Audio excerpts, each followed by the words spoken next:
Hello les copains. Sahamoloutkoum. Je suis, comment dire, à la bourre. Je vais vous dire comme d'habitude dans mes préparatifs.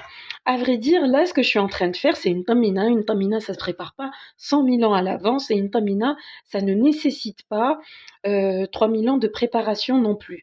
Donc, je me suis dit que ça serait pas bête de publier une vidéo sur un classique du mouloud algérien. Donc, là, on est sur alors, l'unité de mesure, parce que moi, c'est juste pour faire une petite assiette, hein. L'unité de mesure, c'est le kilatari, c'est un verre à thé. Donc, mon verre à thé, j'ai mis 2 verres à thé de semoule moyenne. Est-ce que vous... Oui, je pense que ça se voit. On voit bien la différence entre la semoule blanche vendue, la semoule du paquet, et la semoule torréfiée. Là, je viens de retirer la semoule du feu. Le jeu pour torréfier la semoule, c'est pas bien compliqué. Vous prenez votre poêle et vous faites tourner, vous agitez, vous pivotez. Vous faites pivoter, pardon, la poêle de façon à ce que les graines de semoule...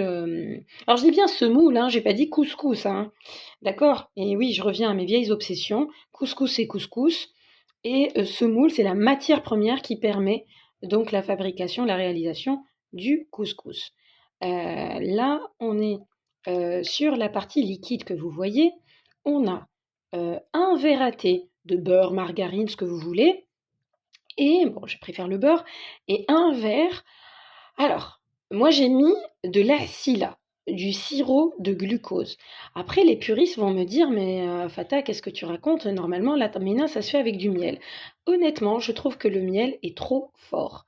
Moi, la tamina, c'est un truc que j'aime beaucoup. Et comme j'aime en manger beaucoup avec le miel, je suis vite calée. Et je trouve ça dommage. Enfin, vous me direz, avec mon poids, c'est pas plus mal que je me calme. Bon. Et quelle est cette jolie chose marron?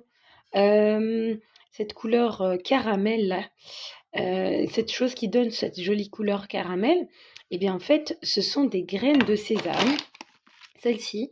Alors elles sont vendues théoriquement grillées. Enfin, c'est pas théoriquement, elles sont vraiment grillées. Mais moi, je les torréfie, pareil, juste après avoir torréfié mon chose là. Ma semoule moyenne, je le rappelle. J'ai fait torréfier rapidement parce que je vous dis le truc, il est déjà grillé.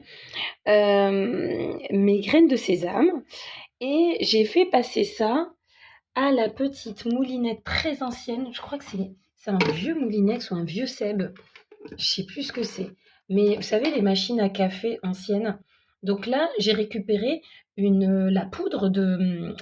ça peut même finir en pommade, hein. Mais moi, déjà, à l'étape de poudre fine, j'étais très bien. De graines de sésame. Donc, je nettoierai... J'étais sur le point de nettoyer. Après, je me suis dit non. Que voilà, cette machine pouvait rappeler des souvenirs à certains. Et surtout... inspirer les gens à ne pas les jeter. C'est vrai que c'est des machines qu'on n'utilise pas tous les jours, mais oh là là, quelle efficacité. Donc, moi, mon but à moi, j'éteins mon feu, mon but à moi, c'est pas de faire bouillir ma préparation, hein. Pas du tout. Mon but à moi est d'avoir quelque chose d'homogène. Donc là, avec tout ce que je raconte, donc bien sûr, beurre, sirop de glucose et poudre de graines de sésame dans la préparation liquide. Et puis là maintenant, tout bête, mais quand je dis tout bête, c'est tout bête, hein. Hop, je viens mettre mes 2 verres, mes 2 mesures de graines de sésame dans la casserole. Alors il y en a qui vont rajouter des épices. Moi j'aime la brute. J'aime la tamina brute. Après, peut-être que c'est certainement bon, hein. Alors, bien sûr, comme j'ai qu'une seule main, mon bazar il bouge. Là, vous obtenez une tamina extrêmement liquide, mais c'est normal parce que tous mes ingrédients sont chauds et les choses n'ont pas encore eu le temps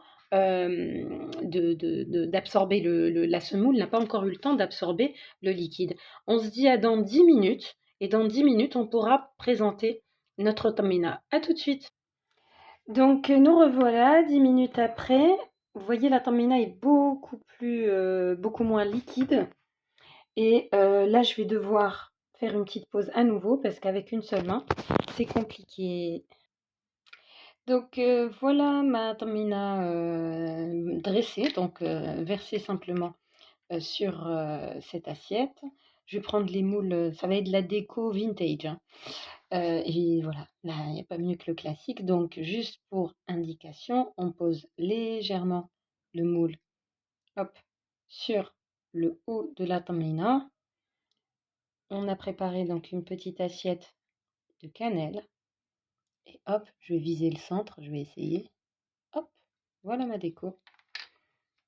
Et je vais utiliser cette technique pour tout le reste.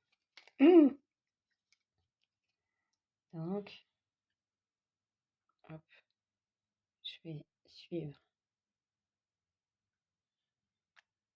Voilà. Bon, on voit pas trop le croissant, mais c'est pas grave. Je vais utiliser mes autres hop, en porte-pièce pour décorer le reste. Attends, c'est dans le bon sens, oui.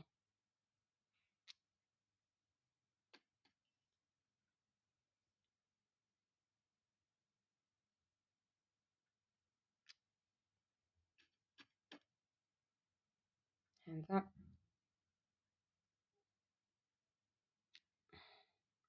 je sais pas si j'ai bien fait de refaire.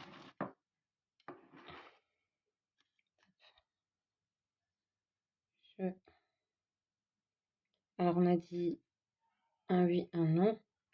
Un non, donc c'est là.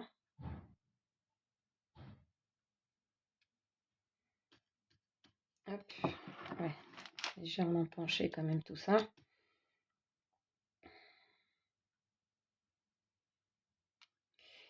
Ouais, bon, Madame Skin. Voilà. Bon, je continue, je poursuis la déco avec.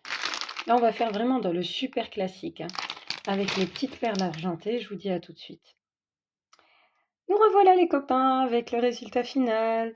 Je vous dis, Inch'Allah, Mouassem Moubaraka, Mouloudkoum Moubarak. Et j'ai écrit Sahal Mouloud. J'aurais bien aimé écrire Maoulid Nabawi, Karim wa Sharif et tout ça, mais j'ai pas assez de lettres. Voilà, donc je vous embrasse et je vous dis à bientôt.